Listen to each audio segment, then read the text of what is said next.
Sorry about that, guys. Very untimely time for a UPS parcel to show up at the door, so I will be right back in a few seconds. Hopefully I don't die.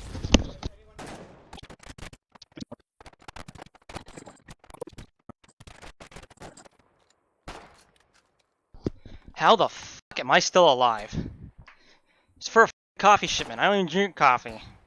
Not in this house. Well, not ever, actually, but... Ooh. You fuck... Troops, I saw a bear here. Today, we will be taking a look at an absolutely massive amount of armor. Sweet, sweet armor. With the introduction of 24, give or take, new vehicle variants, a new logistical system, and way more. Welcome to Update 37. Welcome to Arms Race.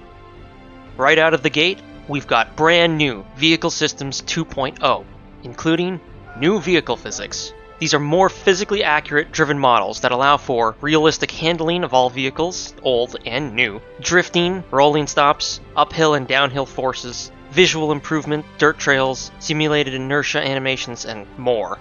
And also handbrake controls with spacebar. These look and feel way better. And it also makes it so that most vehicles, depending on where their tires or tracks are located, drive a little differently than all other vehicles. Buckle up for this one. As a side note, I did a quick tutorial on some of the new physics and how you can use them to your advantage on the battlefield, so see that video as well. Dynamic fuel system. All vehicles now run on either diesel or petrol. That being said, petrol will give you performance advantages in vehicles. In the vehicle inventory, there is now a change fuel action, which siphons fuel and toggles the fuel type in your vehicle. Tank armor. This actually focuses on all armored vehicles, which include armored cars, half-tracks, tanks, and other vehicles that now have tank armor. Tank armor has the ability to deflect incoming fire, meaning that a certain percentage of incoming rounds can deflect or bounce off the tank's armor. Different ammo types on the field have different chances to penetrate tank armor, so anti-tank rounds are definitely the way to go. Tank armor can be reinforced at garages, previously known as vehicle factories.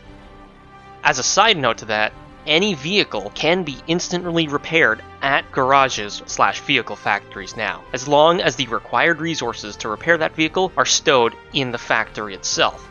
But even though these vehicles are getting upgrades in the form of tank armor, there are now some drawbacks with the new vehicle's subsystems. Weapons that damage and penetrate tank armor can also damage one of several subsystems. These include fuel tanks. If a fuel tank is ruptured, it causes fuel to drain out of the vehicle at a very fast rate, whether moving or not. You'll be able to see the oil trail on the ground. Turret. Anti-tank rounds have a good chance of knocking out a vehicle's turrets. This prevents them from firing, and they look very messed up. And tracks. If a tank or other tracked vehicle is detracked, its movement speed is significantly reduced, essentially rendering it a sitting duck on the battlefield. Now, as I said at the top, there are 24, give or take, new vehicles in the game. That doesn't even include the following static emplacements. What are emplacements? Emplacements are a structure class. They're shippable structures, similar to vehicles, that can be deployed on the ground or in a new trench piece called the emplacement trench. It's an octagon-shaped trench that can hold special emplacement structures. And these are also a good way for trench builders to turn their trenches at 30, 45, 75 degree angles, etc. First up is the 14.5mm anti-infantry flak gun. It's an anti-aircraft flak cannon, wink wink nudge nudge, repurposed as a defensive emplacement against infantry.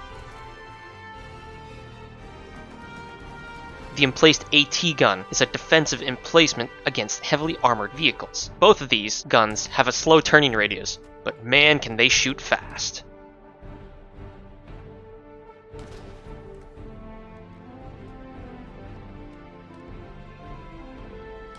Alright, now let's blitz through the 35 new vehicle variants.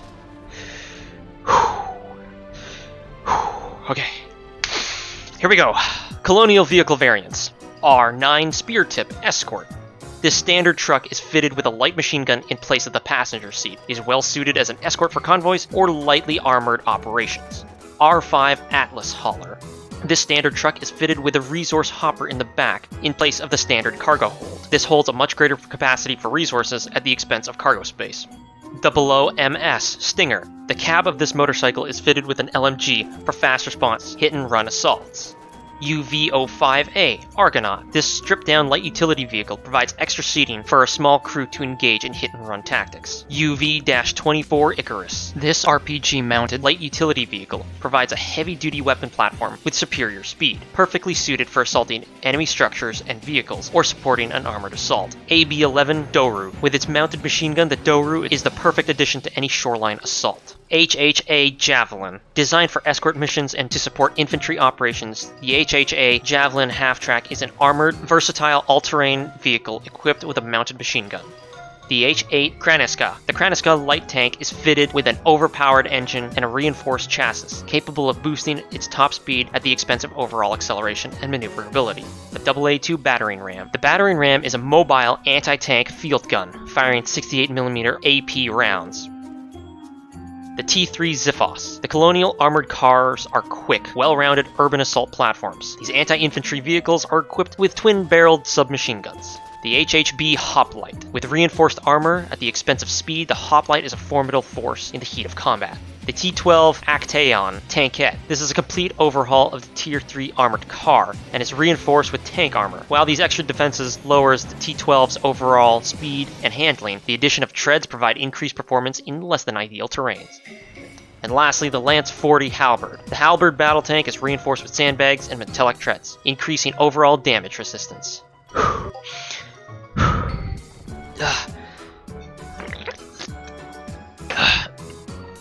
Okay.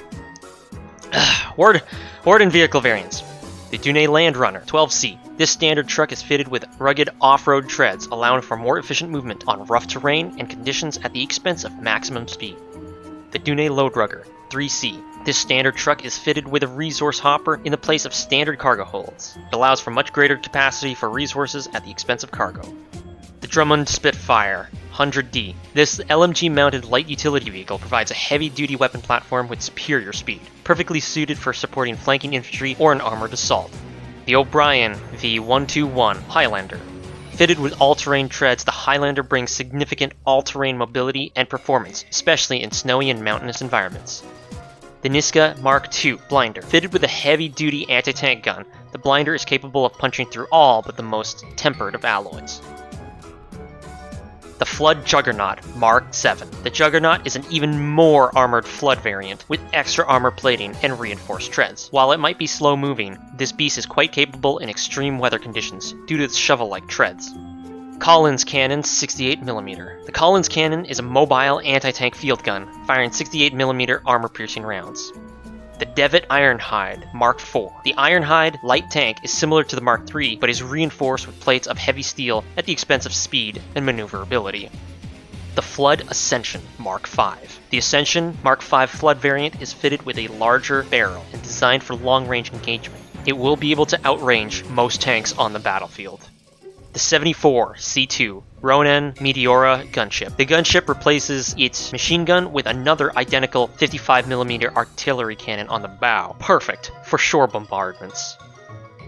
I almost forgot about the special tanks. For the Colonials, they get the siege tank HC-7 Ballista.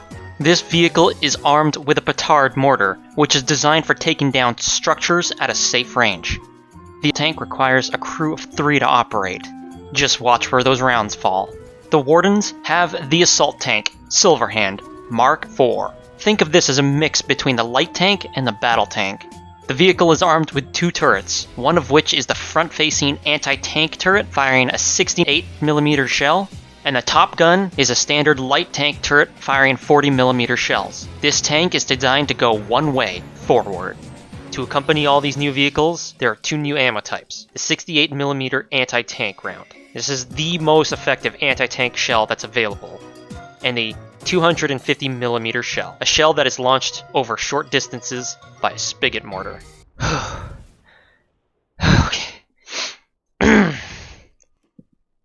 Okay. But unlocking these vehicles and producing them will require a new style of tech tree and logistics. So let's start at the beginning with resource gathering. The new resource mining experience includes improved animations and sounds. Resource nodes are now broken up into stages for improved gathering pace. High-yield resources. These are special resource nodes that have a rare chance to spawn. These provide a much higher amount of resources for the same mining effort. You'll notice these as they glimmer in the sun, or moonlight, and resource notifications are now shown, indicating the number of resources gathered per strike. This all feeds into the reactive technology system. This is a full replacement of the old tech tree system. This new one is non-linear and troop-driven. There are 2 trees within it, vehicles and weapons and structures. Each tree is broken up into research levels, each containing a few choices to make. Troops can contribute to the research of a technology by building prototypes. In order to do this, you take iron for vehicles or aluminum for weapons and buildings to the engineering center to produce blueprints. You then take these blueprints to the mass production factory to build your prototypes out. Producing prototypes is what determines which technology gets researched for a war. That is to say, if one of these vehicles has more prototypes built of it, that will become the standard vehicle type for your faction for that war, and can be produced by anyone at regular vehicle garages. Once a chosen technology has been fully researched, then the trees will proceed to the next research level until the tree is complete. Once all of the base research is completed, the previously unlocked tech advances to the next tier, enabling Tier 2 and Tier 3 vehicles in this case to be produced. Here you can see some of the vehicle tiers. Prototypes are the weakest of them all. They're researched early and can get out into the war faster, but due to their hastily assembled nature, they're not nearly as good as the normal vehicles. These are the ones that are unlocked for the entire faction if they receive the most prototypes within their level. Once the tech tree has been completed once, Tier 2 vehicles will become available to be researched. And once the tree is completed again, Tier 3 vehicles will be unlocked for research. Tier 2 and Tier 3 vehicles are distinguished with their increased durability and camouflage visuals. And lastly, the layout of each faction's technology tree will be rotated every war, so it's going to be different every time, although there will still be a progression towards heavier vehicles at the end of the trees. Whew. Speaking of logistics, they have many new assets to work with as well. Seaports. Think of these as a storage depot, but on water. They are accessible from both water and land. They store water vehicles and water vehicle crates. They include 2 cranes and a loading area for ease of access. Included in the seaports are garrisoned AI windows, making it harder to destroy them in a raid, though that's not impossible. Next up is reserve stockpiles. The squad storage system has been removed and replaced with reserve stockpiles. These reserve stockpiles do not require squads in order to operate. Troops can manage reserve stockpiles via access codes, and these can be freely given out or kept secret. Flexible management features such as visibility and transferring of these stockpiles, and many stockpiles can be created at any given resource depot. And once you're all done with them, they can be transferred back into the public stockpile as well. This should allow for more coordinated and focused operations to take place. Some other logistics features include shippable structures can now be produced at the mass production factory. Shippable structure crates can be stored at storage depots and or seaports. Mass production factories can now produce water vehicles. Barges can now hold packaged shippables. Most water vehicles can now open drawbridges directly from the water. We're not done yet. Base upgrades. All bases now have upgrades, which enable functionality for the base and nearby structures.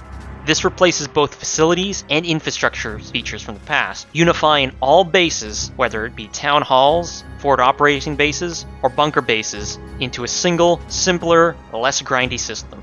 The upgrades for a base are now progressed by troop activity, such as troop spawn points, building, and supplying. Upgrades can be prioritized by clicking on one in the user interface. Simply set your vote to choose which upgrade you would like to see focused on. But wait, there's more. New world features include coastal guns. They are a new world fortification located at every major coastal town. They will defend seaports from water invasions. The entire world map has been updated, with many new land extensions, water extensions, and other layout changes. These notes are already getting pretty long, so you're just going to have to look at this map and try to see for yourself. There is now a more clearly defined tiered road system. There are 3 tiers of roads now: mud, dirt, and asphalt. Vehicles will go faster on higher road tiers, the highest being asphalt, and the lowest being mud. The mesh-based roads have improved visuals and clarities on the world map as well. And industrial districts. These are a new set of structures that have been added to certain towns. 2 new garrison houses, 1 new safe house, and 3 new environmental structures. These industrial districts are pretty downtrodden and dirty, as you'd expect. Smog effects around industrial districts means that they have a reduced visibility around them. You'll also see the roads in industrial districts on the map painted out as dark. Almost there. Some gameplay changes and game balances include: trenches can no longer be built over roads, trench connectors can now be built underneath roads to connect networks on both sides, special tank ammo types have been tentatively removed for now, players will now withdraw weapons when too close to obstacles, gun nests and pillboxes are no longer available to build. Oops. Split functionality is no longer available on harvesters. Stockpile decimation has increased by a further 25%. Rockets temporarily removed for Update 37. They will return in the future. We just want a longer war this time. Starter fuel quantity has decreased slightly. Some other changes include: many ammo types have been renamed to their respective calibers, steam sockets have been re-enabled to reduce average latency for troops, and increase robustness of connections. I think crap. Please pardon the broadcast interruption, but it does seem Bear has suffered narrator's exhaustion.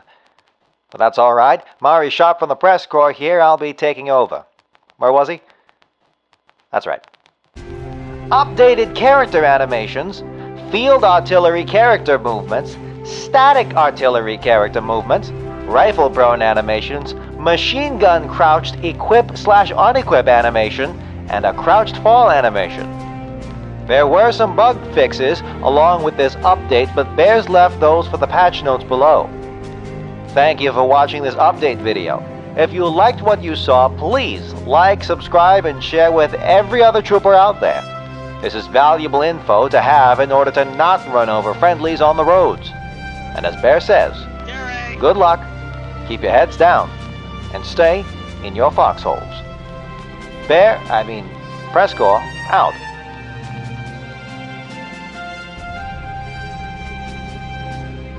ET's all over the place! Who put these here? Oh no! Oh, what the hell? I wasn't expecting those kind of obstacles. What the fuck?